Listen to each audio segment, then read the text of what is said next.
kuwa bado, nikiwa bado niko shuleni, ni ugonjwa ilinianza iliniuma kwa muda. Kwani nikiwa bado niko kwa shule nilikuwa na shida ya meno nilikuwa nayo. Na sikuwa naelewa ilikuwa hiyo shida ilikuwa namna gani. Nilikuwa naenda kwa hospitali, wanaenda wanatoa meno moja, mara siku nyingine naenda napatiwa tu dawa. Sikuwa naelewa nilikuwa na ugonjwa gani kwa kati ya meno, lakini yeye nabii anaweza kuwa alikuwa anajua, kwa sababu yeye zale nilifika kwake alinitibu na ugonjwa katoka.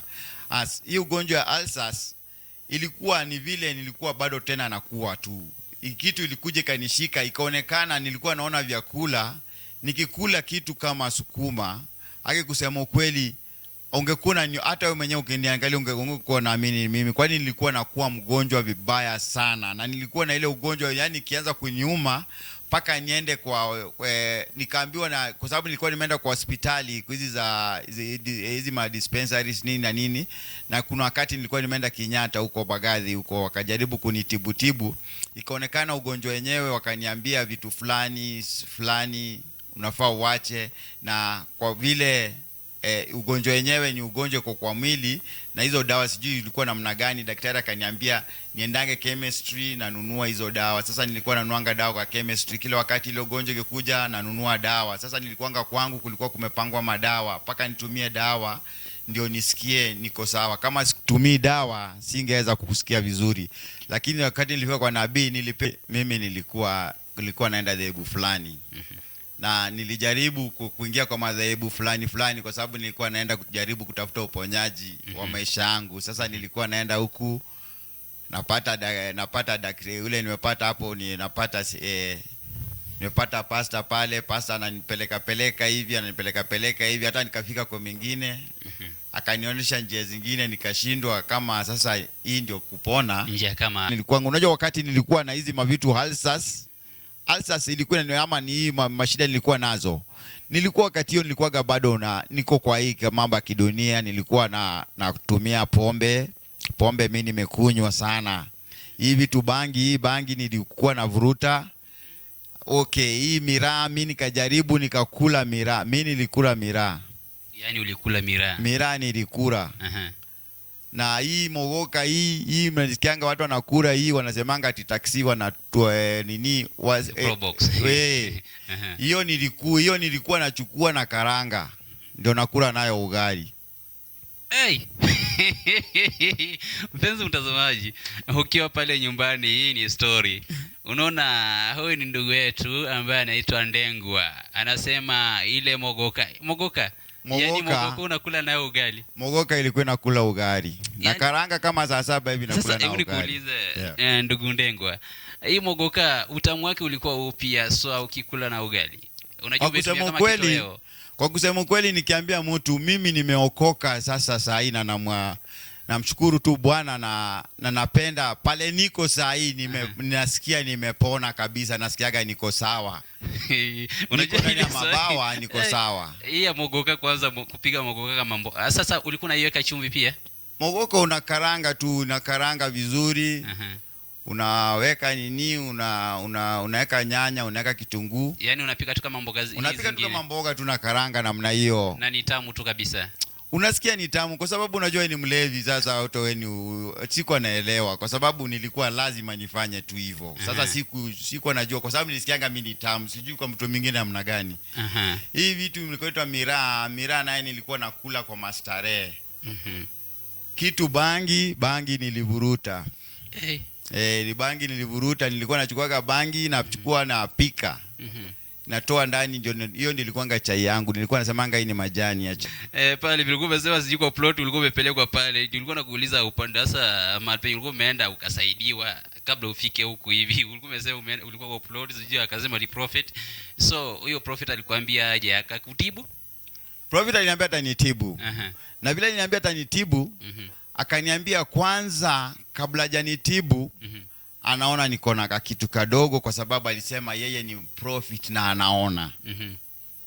Akaona niko na kitu na akasema nimpelekee ili aiombe yende ifanye kazi. Kusema ukweli mimi nilienda kwa nyumba na nilikuwa na kakitu kangu nilikuwa nimevicha pahali. Nikabeba, nikabasha ya brown, nikapeleka kwenda, nikapata kama ako kwa ibada pale welcome hapo. Nikapata ako kwa ibada, akaniambia mimi sasa niliingia kwa ibada, nilipita na hiyo kikaratasi kyangu, nikaenda nao pale mbele. Sasa nilienda nikamuonesha nimekuja nayo venye ulikuwa umeniambia. Akaniambia usifungulie hapa, unaweza fanya watu wakapigana hapa ndani. Sasa wewe vicha kwanza, ukae nayo huko nyuma, nitakuita. Kusema kweli nenda nikakaa na hiyo. So ilikuwa brown envelope.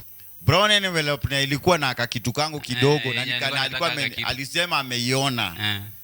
Na venye alikuwa amesema ameiona, kusema tu kweli, kwa sababu kwa ile imani kitu kaniambia ameona, nikaamini huyu ameona na huyu ataniponya. Mimi nilikimbia pale, nikaleta hizo vitu zangu, na akaniambia venye aliniambia. Wakati ibada iliisha, tulitoka na yeye wawili tukitembea haraka, amebeba Biblia, mimi na bahasha yangu, tukatembea haraka. Akasema hawezi ombea pale juu pale kuna watu. Akaniambia kuna pale ananipeleka twende tuombee. Tukaenda pale Kiumbuini, kuna plot iko pale. Akanipeleka pale. Kunipeleka pale, aliniingiza kwa kanyumba fulani. Akafungua mlango haraka, akaniingiza huko ndani, akaniambia piga magoti. Kupiga magoti, aliniambia pasha kama hii sisi uwaga tunachukua 10%. Kwa kusema ukweli, sasa aliniekelea mkono, akasema Bwana bariki huyu. Nilimtoa mkono juu yangu, nikamwambia haki ya walai hatuwezi pelekana namna hiyo, siwezi kupatia 10% na bado hatujasikizana. Unaniambia unachukua 10% na hii kitu ni yangu. Sasa sioni kama nitakupatia. Sasa kabla hujaniombea, naomba tusikizane. Sasa ukaanza kumpea conditions. Akaniambia kuja na sigara na bangi na ukuje na kibiriti. Alafu ukikuja na hizo vitu mimi nitakusaidia. Na kweli sala aliniambia hivyo, mimi nilikimbia nikaenda nikatafuta bangi msokoto mmoja na sigara nikakuja na sigara 2. Kusema ukweli, huyu pastor alichukua sigara, akaniambia niwakishe, na nikawakisha. Akaniambia tena wakisha bangi. Akaniambia fanya hivi mkono. Hii mkono yangu hii ya left. Akachukua sigara, akaweka hapo. Akaniambia anataka iwake hapo bila mtu kuivuruta, bila mtu kufanya nini. Iwakie hapo paka ishie hapo. Kama nimeishika. Kusema ukweli, akaniambia hivyo, ukifanya hivyo utawacha sigara. Na bangi tena akaweka kwa hiyo mkono. Sasa ukavumilia na huo uchungu wa moto. Nilivumilia na huo uchungu wa moto, kusema tu kweli kwa Mungu aliye juu. Nilivumilia mpaka sigari kaishia hapa na bangi kaishia hapa. Kutoka pale nilikuwa na kidonda hapa katikati ya mkono, ikavura. Kuna kidonda ilivura hapo. Nikakaa na hiyo kidonda, nilikuwa naiangalia hivi, ananiambia sasa unajua kama vile uko namna hiyo, sasa ndio utaacha sigara. Ikakuwa nilikuwa naangalia kidonda, nashindwa hii kidonda. Kweli sigara ni kama nimeacha kweli ni sawa. Kama nimeacha bangi kweli ni sawa. Sasa wakati ambapo unafikiria kuvuta bangi, sigara, unaangalia kidonda. Naangalia kidonda. So ilikuwa punishment. Sikujua kama ni punishment, ndio nilikuwa natafuta uponyaji. Sasa kutoka pale huyu jamaa, mimi nilitoka kwenda, hii kidonda ijapona. Na bado ndio navuruta. Si kidonda iliende kepona. Nilivuruta sigara vibaya sana. Sasa unajua moshi ulikuwa unapitia kwa damu. Kwa damu, sikujua ilikwenda namna gani. Na ikakuwa sasa navuta kwa hali ya juu. So ikakupea appetite zaidi. Ikanipea appetite na nikaona sasa ilikuwa nzuri. Sasa tufanye hivi. Sasa wakati ambapo hii bangi na hii sigara ulikuja kuachia wapi? Hii bangi na sigara nimeachia Eden. Nimeachia Eden Gospel Trumpet Ministry, ndio nimeachia hii vitu yote, ulevi nini. Wale wananijua, wale wananijua wanajua mimi ni Alfred Ndenga Msumba. Wale wananijua wananijua. Sasa mabeshi wanajua tu huyu msanii tulikuwa Hata tunavuta kuna naye. wale wengine na wanajua wakiona hii nini runinga leo ama waone hii kipindi watasema, kuna wale wanasemanga ni uongo. Na kusema tu kweli nawaambia mimi niliokoka na niko Eden Gospel Trumpets Ministry na mimi ni kifaranga na niko chini ya mabawa. Nimefunikwa na njia yote. Umefunikwa. Sasa nikuulize, iwapo kule ulichomwa ili uache sigara, bangi na pia kukula mogoka na ile miraa. Sasa hapo ulifanywaje? Ndipo sasa ukaacha kuvuta hivi vitu vyote. Hapa niliingia hapa kusema tu kweli. Mimi sikuwa naamini. Nilikuwa na kapisi kangu ka sigara kwa mfuko. Yani, hata nisaini nilinabia aliniita nikasema sijui nakasikia. Sasa sijui kama alikuwa nasikia ama kulikuwa namna gani. Kwa sababu sigara ukifinya uweke kwa mfuko, hiyo wakificha sigara yangu.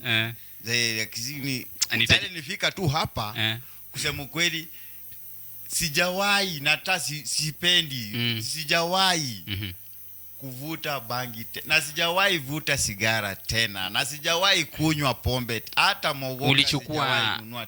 Ulichukua muda upi ndipo sasa ukaacha kutumia? Marafiki zangu wala nanijua wala naniulizanga kama niliacha sigara, kama niliacha pombe, wakuje Eden watapata uponyaji yenye nilipata. Mimi nilidungwa shindano yangu nilipewa maji.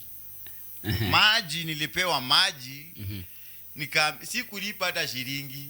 Sio vile nilikuwa kwa ile madhehebu zingine nilikuwa nachomwa, zingine nikanaambiwa nitoe pesa nini na nini. Ngoja kwanza niulize mtazamaji pale nyumbani. Mtazamaji, pengine uko na ndugu yako ama uko na rafiki yako pale nyumbani anatumia miraa, mogoka, bangi, sigara. Je, hivi vitu ukivitumia vinakufanya je? Unakuwa sawa? Unaongezewa kinguvu ama unajazwa kiimani?